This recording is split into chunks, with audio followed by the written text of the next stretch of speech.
Welcome to Dev Bootcamp Live, the podcast where we help you level up so you land your first engineering job, and we help you level up so you become the best engineer on your team. I'm Juan Lizarazo. And I'm Jared Potter. And today, Jared, we're going to discuss a topic that is going to help out our audience with their technical interviews. But not only that, once they land the first engineering job, we want them to become the best engineer on your team. So I think this topic that we're going to talk today about is one of the things that I use daily when I'm building software. And the topic is separation of concerns.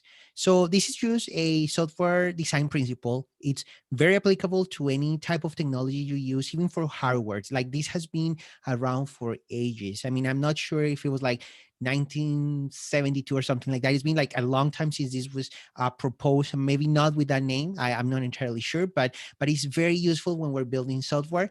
And today's discussion is going to be good because we're going to be able to also give some examples of how we apply this in our day to day and how this can help also with technical interviews.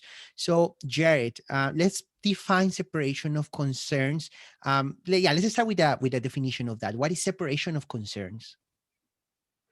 Yeah, so I'll try to do this as succinctly as I can here. So when you're building software, there's lots of things to consider, right? And we call these concerns, right? Things that we have to, address.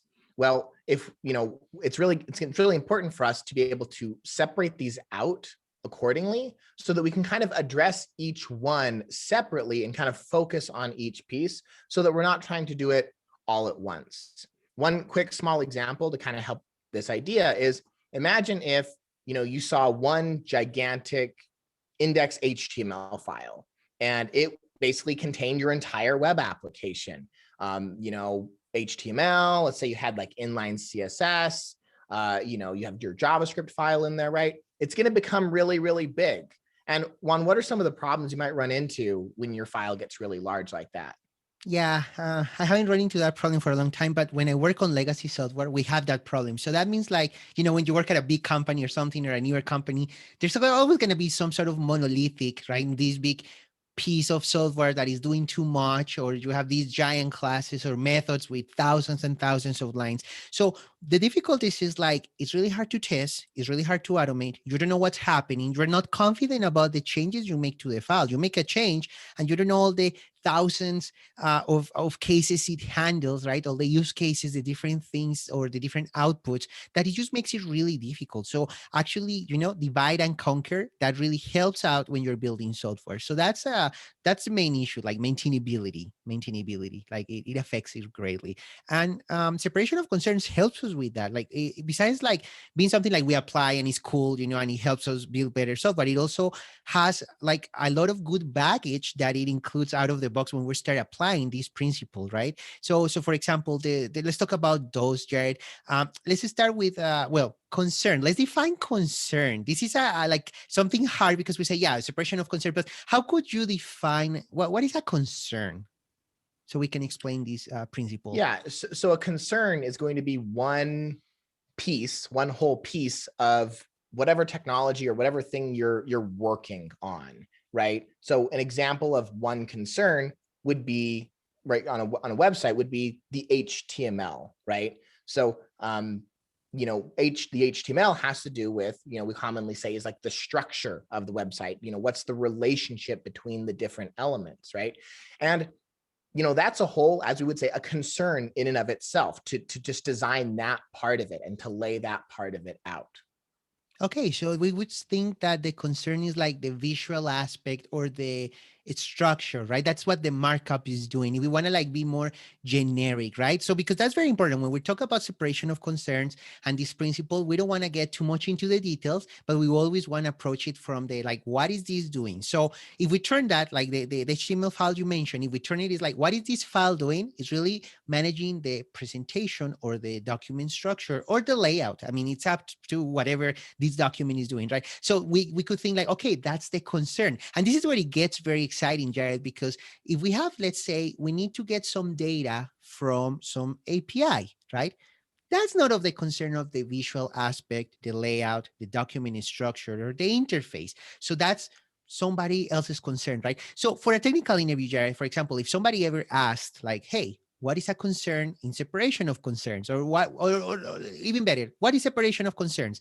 Then we can say like, well, the definition you gave at the beginning of the podcast. Okay, and what is a concern, right? So we can define it as a set of information that affects a piece of code. That's like one way to define it, like one very technical way. A set of information that affects a piece of code. So how do we turn the definition into the example we just gave? Well, like a set of information, right? If we need to get something from the API, that affects a piece of code, our HTML markup, right? So you see, it's kind of like, okay, that's a different concern. We don't want to mix them, because when we mix them, right, we affect maintainability. And there's other things that come into the picture. So elaborating more into this, because on this topic, right, we could talk like, I mean, we're going to spend the whole episode talking about separation of concerns, right? But okay, so there's like key things that separation of concerns naturally helps us address with our software. And the first one is coupling, right? So how do you define that, Jared? Like, what is coupling? Like, this is one of the things that separation of concerns helps us avoid, right? Coupling. So what is that? Yeah, so coupling, right? Kind of the root word there is couple, right? So it's implying that there's two things. And coupling is to say that these two things are connected in some way. And obviously there's times perhaps in software where we want coupling in place, right? If we design coupling, for a good thing. However, there's a lot of times where we don't want these things coupled. We, if for example, we have two things coupled together, like I guess in this example that we're talking about with like the HTML and like perhaps some JavaScript that's controlling, getting data from the API. Well, we don't want to necessarily, couple these things together, at least tightly couple them, because number one, they're doing specifically different things, right? One of them is a programming language, right, that lets you write logic. And one of them is a markup language, which doesn't have that logical aspect to it. But yeah, we don't want these to be necessarily tightly coupled together, because what if we wanted to maybe change one piece or the other piece without necessarily affecting the other one, or having to change the other one in some significant way? And that's very important. The way you explain is really good, because then that means, like, when we're building software, we're always going to have different pieces, right? We have different pieces that interact with each other, which means there's always going to be some level of coupling in our software. So what we want to look for, right, and what we want to do is always keep like low coupling, right? Like we want to keep the coupling low, but there's going to be coupling, because if there's no coupling at all, then the pieces don't talk to each other. So we cannot get the data. We cannot display that data in the markup. So they need to know about each other somehow. So there's low degree of coupling. So for a technical interview, Jared, if somebody ever asked anybody in our audience, like, hey, what is coupling, right? Or how separation of concerns helps us reduce coupling, and what is coupling, right? So coupling, it's the degree of dependency between two modules. So the higher the degree, the higher the coupling, and that's what you just explained in your example. That's bad, right? It's really difficult to maintain because then it's doing too much. So another thing that separation of concerns helps us mitigate when we are applying it in our design principles, when we are designing software, it's increases maintainability. But one of the things it's that goes hand in hand is another principle that we're not gonna like dive in a lot into, but is the single responsibility principle. Like these two naturally coexist and help each other, right? Because separating the concerns means that you are also delegating responsibilities. Like, okay, HTML file, you're gonna display or format, maybe format or display the layout or the data we're gonna get, and maybe we create some service, and service you're gonna just talk to the API. So we're giving different responsibilities, single responsibilities, and we're separating those concerns. So other examples, Jared, about like single responsibility and separation of concerns in your day-to-day with web development, like give us a few examples, so then the audience can start visualizing themselves with this. Definitely. So I think the most precise example I can give in regards to single responsibility is when we talk about the relationship between HTML and CSS, right? What we use to style our web pages. You can very well create an HTML document, and then on each of your elements, you can write, style, a style attribute, style equals double quotes, and then put in something like background color : red, Sure, you can do that and it works, but suddenly we're not following this single responsibility, right? The HTML file has suddenly, became two responsibilities. One is that, the structure of the HTML and that layout, but it also became the styling, right? So we don't want that. We want those to be separate responsibilities, which is why, there's, by best practice is to create a separate, style.css file and then link it to the HTML document. And then, beyond that, we decide to create a specific relationship between these two, which is, again, best practice is always to use a class attribute to link them together to the HTML attribute.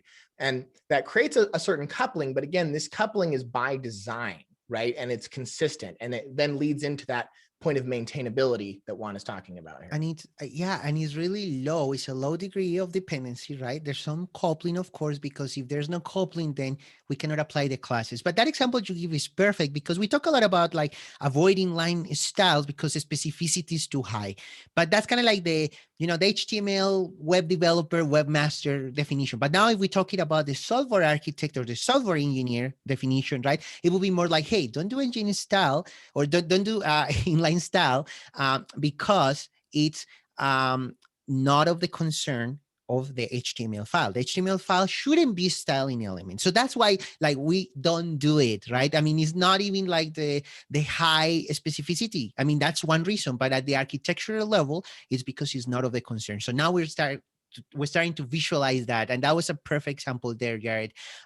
Like having that separate CSS file or SAS file or whatever you name it, right? That means like, okay, that CSS file is in charge of the styling, the markup, the HTML, the structure of the data, the service, getting the data, right? And then we present it, right? So that makes a lot of sense. Now, like you were mentioning, like with the engines, like if we use inline styles, we have a problem. Let's say we use inline styles, we could be repeating a lot of things over and over. So another thing that we get out of the box when we are applying the separation of concerns principle in any software we do, no matter the technology, in this case, we're talking about HTML, CSS, very basic, is that we apply another principle that is don't repeat yourself. So let's talk about that one, Jared. Like what is don't repeat yourself? How do we know it in the industry? What is the acronym? Like all these different things, because these can also come up at a technical interview. Yeah, so don't repeat yourself, which you might hear as an acronym of DRY, is just the idea of, avoiding having to, well, I mean, it applies to a lot of different cases here, but, applies to a few different ones. So one of them is just, again, as its name implies, don't repeat yourself, right? So, perhaps if, you're applying a specific style to an element and you're using inline CSS, like, you'd be repeating those same properties all over the place. But if you could just put that into a class, right, a CSS class, then you could very easily apply those classes anywhere you want. In a greater sense, right, if you've ever used Tailwind CSS, right, they do this by design where they create all these utility classes that you can use and that you're not having to rewrite all of those yourself, right? So that's kind of a bigger aspect of not repeating yourself is, don't reinvent the wheel in that way, because you can, leverage a lot of what they can offer you. Yeah, no, that's really good. That's really good. And yeah, perfect. I don't have anything to add to that.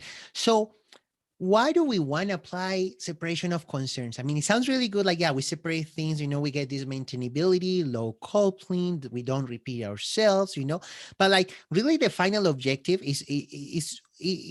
or why this is such a key principle is because we ultimately, Jared, want to build a modular program, right? We want to have these different modules, pieces, component classes. I mean, whatever unit you define for your program, but we want to do that because then they have single responsibility, right? We have better abstractions. We can benefit from composition instead of inheritance and other things, right? But ultimately, it's going to be more maintainable because then these components do just one thing and do it well, right? And they have the concern. So applied, like thinking about the like achieving the separation of concerns. How do we do it? Like it's pretty simple. All we have to do is we have to set, delegate responsibilities and set boundaries. These boundaries are not strict. It depends because software evolves. But like, let's give now some examples, like how we can apply separation of concerns into our day-to-day when we're building things. So for example, one, Jared, that probably our audience like runs into a lot is when they are building, let's say, React components. They build a React component and sometimes they think like, do I build another React component or do I just put it here? So let's give them an example how thinking about concerns and single responsibility can help them decide when it's better to create a new component, just applying these simple principles. So for example, I have an example for you. Let's say we are building a user interface, right? That has a navbar and it has, let's say, a form, just very simple. Navbar with some settings for the user or whatever, and some form when they enter data. We don't know what type of data, we just know like it's some sort of form. So when we think about like the components, we can think like, okay, do I just create a giant component that has everything, the whole application? Maybe we just put everything in our app.js class or component, right? Or do we separate it? How do we separate it? So Jared, walk us through the process of applying the concerns to define the different components on these. And then I will add another like piece and you will tell me where it fits from those components you're going to design here, like on the fly. So let's Yeah. start. Yeah, definitely. So if I, let's say I'm an engineer working on React and, my product team comes to me and asks me to build the site that Juan just asked me to build. I would imagine that the navigation bar could be its own component because, it could very likely be, reused across multiple different web pages. So that would be, I think, a component in and of itself. And then also the form, I think, would also be a separate component, right? So within the app.js, which would be the root component, I could basically create, again, my navigation bar as a separate component and then inject it and use it inside of that app.js. And then below that, I could also add the form, right? Not to add extra complexity right now, but you could also use the React router to specifically render specific components based on the route. Okay, so that's great. But now let's apply the separation of concerns principle. So how did you decide these components? Why is not like different, right? Why not have navbar in one component, have navbar in another? Why not have form? So let's think about it as a concern. Like, what is the concern of this nav component you define? What is the concern of the other form component you define? Like, how did you you did the process so fast because you're experienced, right? So step back a moment again and do it again, but like think about like concerns. How do you define those boundaries before you even talk about components? And let's think about the concerns applying the principle. So let's add that level of detail now on there. Yeah. So yeah, I can dig a little deeper in here. So, a navigation bar, I can imagine that, it's going to have, usually, goes across the width of the whole page near the top. There could be potentially multiple links on it. And perhaps there's also, we're keeping track of which of the pages, right, we currently are active, that we're currently on. Maybe we apply a different style to that, right? So as I'm starting to think about all of those different aspects and even that piece of state of like, hey, what page we're currently on, I can imagine like, hey, these things, they kind of belong together in their own kind of separate space. They don't really belong in the root app.js. They're kind of more generalized in that way. And again, it might also have, some of its own state that it's managing.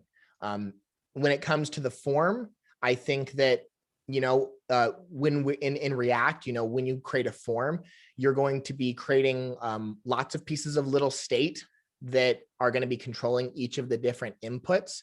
You might also have some, JavaScript function that when the form is being submitted, that you want to apply some sort of validation to it and potentially change again some other state that reflects like, if it's you have your first name on it and maybe you left it empty. Well, maybe you want to be able to apply some style, right? Some red style to it.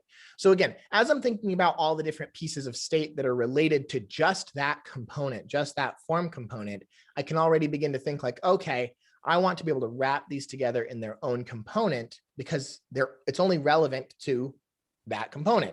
It's not necessarily relevant to that to the app.js, to that root component that is ultimately rendering things out. Okay, so now let's define the concerns of those components. What is the concern of that navbar? What is the concern of that form component? What are the concerns? Like, how do you define, like, for example, let's say we have a new link. Do we put it in the navbar navigation or do we put it in the form? Like, how do we apply separation of concerns now in that scenario? Like, what, let's define the concerns for those components you mentioned. What is the concern of the navigation bar? Like, if you think about that one, like, well, its concern is which page are we currently on, and how do we get to other pages? Perfect. That's perfect. So navigation, right? Like everything that is the user going. So everybody listening, like, think about this. Okay, so the concern of the navbar that Jared just designed is just navigation, right? So that's the concern. So we define that, like, we can define it on paper, we can write it down. Now, if we say, hey, we have a new link, we know that, oh, that's of the concern, right, of that navigation component. So or navbar, we'll put it there. So that's perfect. Now the concern of the other component, the form, right, the one that contains the form, is just user input. That's the concern, right? Like everything the user can enter for this application is of the concern of that. So now everybody listening, think about this. Like now we have this super cool example, right? Like we have it well defined. We have these different responsibilities. One thing, for example, let's say we say, hey, you know what? We're going to put half navbar, half form in one component. Why wouldn't that work? Because now if we get a new link, it's kind of like, it's not well defined, right? It's like we could put it in either component or either of the half components, right? It's very confusing, hard to maintain. And then it gets complicated. Let's say you are going to save user input. Imagine you have the form split in two components with half navbar, half form. Then getting user input gets complicated to save. How do I get the other half of the data? You see that? So just the concerns, like defining them well, help you like build better software. And something important there that Jared mentioned that he did when he was designing this is that he was grouping like by like the characteristics or the nature of the data is managing. So he grouped by navigation, just presentation, or by the user input, all the form elements. And that's perfect because those are like separate concerns, and then we can delegate different responsibilities. Now let's imagine, Jared, so this is really good. Let's imagine now that we are going to add, like, let's say the client comes and says, okay, when you're going to click submit, I want to see a dialog that says, are you sure you want to save this? And some other confirmation, maybe I'm not a robot or something like that. So from the separation of concerns perspective, if we approach this, do you think we should put it in one of the existing components or should we create a new component? Thinking of the concerns we have already defined, right? Like, what do you think there? Yeah. So there's, I mean, as with anything else, I mean, there's a lot of different paths that you can choose to do this, right? So, but I'll give my take. So if we're creating some sort of pop-up, or it's also called a modal, right? That's communicating to the user. Maybe it's just one-way communication, but in this case, this would be a dialogue, meaning that the user is responding. I could very well see myself potentially creating one or two other components. I might create one component for a modal, a generic modal that I could then pop up at any time or present to the user. You know, we would perhaps put a half opacity background, prevent the user from interacting with that aspect until they, interact with the modal, right? So one component I could create could be a modal. And this again would be separate from the form or the navigation component we talked about before. And then we could also, maybe even create another, component that we could inject into that modal that is like a confirmation modal that you can maybe pass a message into and just say yes or no to it, right? I mean, I could also create that into just one modal if I wanted to, as well, right? There's a lot of different ways that you could do it. Now, another path that you could take is if I never intended to, create another modal or pop up anywhere else on the page, then I could see that it could be included as part of the form, the concern of the form, if that's the only place that I was going to then use that modal. So now let's apply the separation of concerns principle here. So we have that the form component is only the concern of the form data, user input, that's it, right? The navigation. So this one is just like showing a confirmation. We could consider like going with your first example. So there's two takeaways here from this, what you said. One, There's no right or wrong, right? There's like 100 correct ways of designing software when you are designing something or solving a problem. You give the same problem to 100 people, you're going to get 100 different correct solutions. So the second one, right, like the one you mentioned, like we could think like, okay, see the concern of the dialogue in the same form. You could do it and that could work and maybe nobody ever sees it again. If you want to be more strict about separation of concerns and single responsibility, you could think this way. You could think like, well, single responsibility, form data, showing the form, capturing the data. So then the dialogue seems like it's a second responsibility. So the second takeaway from this, and this is just perfect what you say, Jared, is that if you, when in doubt, think of single responsibility. So if you're like, okay, is it concern or not, think about then, okay, single responsibility, because they go hand in hand. And then it's like, oh, well, if I add it now, I have two responsibilities. Maybe I shouldn't do that, regardless of if we use it or not in the future or not. It's just like the separation of concern tells you, right, when to create a new component or not without even thinking about details. Because we could do now let's do, like, if we think about this example again, if we do it again, right, like we're going to do it like in 1 minute, the same example, just thinking about concerns, and we forget about implementation details. And that's something I really like about this principle, that we can cover everything again without even talking about React or components. So we can think like, okay, how do we design this software? Okay, we create 3 modules, right? Those modules, one module can be anything. If it is React, it could be components, or it could be folders or features, but okay, one module, the concern is navigation. The second module, the concern is input data. And the third module, it's the confirmation submission dialogue, right? And maybe a fourth module for talking to the APIs and data and services and stuff. Like those would be my 4 concerns. And okay, cool, we're done designing, right? And then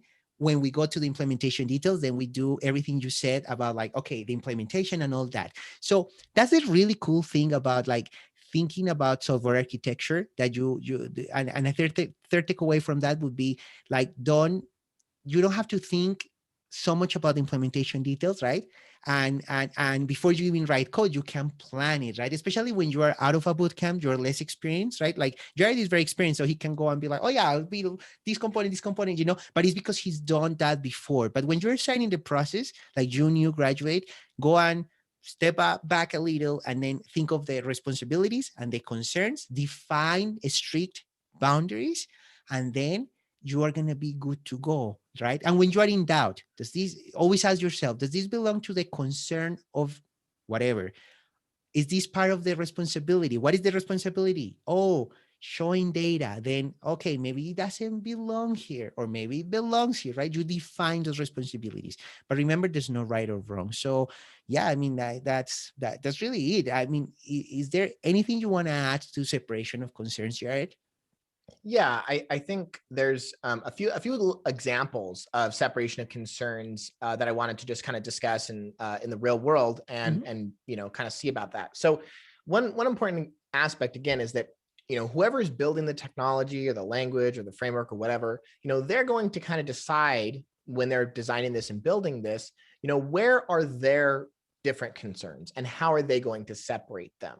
Right. So one example I want to give is with Vue. Okay. So a lot of times earlier in the podcast, we talked about having, when you talk about you're building a website, you have your index HTML, your style CSS, and your index JS file, right? Or whatever.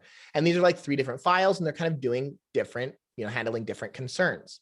Well, when Vue came along, one of the things that they, pushed was this idea of a single file component, which is where you have your HTML, your CSS, and your JavaScript in one file. Now, a lot of people might think like these seem like, conflicting ideas. Like, they tell us, this thing and, that we're not supposed to mix these together, but then here we are kind of mixing them together. Now, one important aspect about these single file components is that they do separate them out into sections, right? Your HTML, your JavaScript, and your CSS, and you're still not writing inline CSS. But the idea that they took, right, in their mind, their concern where they drew the line was at this component level, right? This component's concern has to do with the specific purpose it's doing. We could talk about the form, right, that we're talking about in React. Well, what you can do is you can put them all together in this one file, right? And that is managing that specific concern. So it has only the CSS that file needs, only the JavaScript, and only the HTML. It doesn't have all of those aspects involved in there, right? Now, different engineers have different opinions about whether or not to have all the things in one file or not, right? React splits it into 2 files, and Angular splits it into 3 files, and even 4 files when you include your testing file. But yeah, what is your take on that, Juan? Yeah. And So the experience? concern there for what you mentioned in Vue is really like they define like, okay, the concern of this file, right, is the structure and the formatting, right, or the structure and the presentation styling, and that's entirely valid because you're just like, hey, this is my concern, and then you respect that. Another thing is that I believe like in Vue is also optional. If you want to have different files, you can go with it, right? But it's not like the out of Yes. the box recommended way. In Angular, you can be like, oh, I want to have everything in a single file. You can do that too, but it's not the recommended way as different files, right? So what you mentioned there is key. Like whoever defines like the framework, because that's what a framework is, right? Or a library, like they define these different things, patterns that you follow, right? And you live with them. So sometimes those decisions are made for you. But the good thing is that then you focus on the actual business need, right? Oh, you don't care so much about like how do you build a component. You care so much about what like the component does, how it saves, communicates to other components, like these different things, because that decision is already made for you, but those business details are not defined for you. So it makes your life easier. And that's entirely valid. It's just a bigger concern and a bigger responsibility. React, like also there's like the CSS encapsulated modules, right? And you do CSS inside JSX, and now it's fully encapsulated in the file. And it's an entirely valid practice. And because you define what you remember I mentioned about modules and modular, you define what that even means when you're defining your concerns. So that's a really good example. So then, the students don't get confused, and that Yeah. doesn't mean it's going to be laser maintainable, because it's still, they're not saying put all the components in a single file, right? They have different components. The component has a single responsibility, right? And it just happens to have the concern of presentation and formatting or styling in the same file, which is entirely valid. So that's a really good example, Jared. Yeah, no, I agree. One other just quick example I want to give here. I know we're getting a little bit lower on time of separation of concerns is an example of a web API, right? So I'm going to be talking kind of in the context of like using a Node Express API, right? Because again, I mean, whether you're in the back end or the front end or whatever technology you're using, there's going to be concerns that you can kind of break up. Now, you can certainly, if you're creating a Node Express API, you can just create one index.js file, and you could, create all of your endpoints and do everything you need to do in that one file. However, eventually that file is going to get very large, very cumbersome, very difficult to maintain. So I think there's some key boundaries that you can set up when you're building an API, for example, that could help manage your concerns, right? So one of them would be building out the endpoints, right? So if you're building a standard kind of CRUD, style API, RESTful API, you can basically have your endpoints either be in this index.js file, or, if you needed to split out per file for the different types of collections, you could also do that and then link them together. Another example is when you're talking to the database. This is a really important one. Some people will call it different things. I call it a data access layer, or some people will refer to it as like a database service JS file. And it's basically a file that is managing, it's just a bunch of functions that talks to your database. So whether you're using MySQL or you're using MongoDB, you can create a specific file that manages all of the queries to it. So you as a software engineer can just call the specific function, pass in the data, and that file is going to manage that concern for you. You're not mixing that up with the endpoint. And then just a couple quick other ones. If you need to manage like authentication, right, you could split out a separate file for, verifying authentication cookies. You could have another one for validation of the data objects coming in, right? So these are a few just quick examples that I just want to throw out there to imagine how you can draw the lines and how to separate your concerns from an API perspective. But Juan, is there anything you'd like to add to that before? I know we're kind of wrapping up here. No, I think that's really good. But yeah, I think that covers it. I mean, there's so much reading. Anybody listening, you have to go read books on separation of concerns, watch a lot of videos about it. apply it on your day to day. But yeah, no. So yeah, we're out of time. So yeah, don't forget to follow us on Twitter or follow us on whatever platform you're listening this, and subscribe. And then until the next episode, this was everything for today in this episode of Dev Bootcamp Live. I'm Juan Lizarazo, And I'm Jared Potter. and we'll see you next Take week.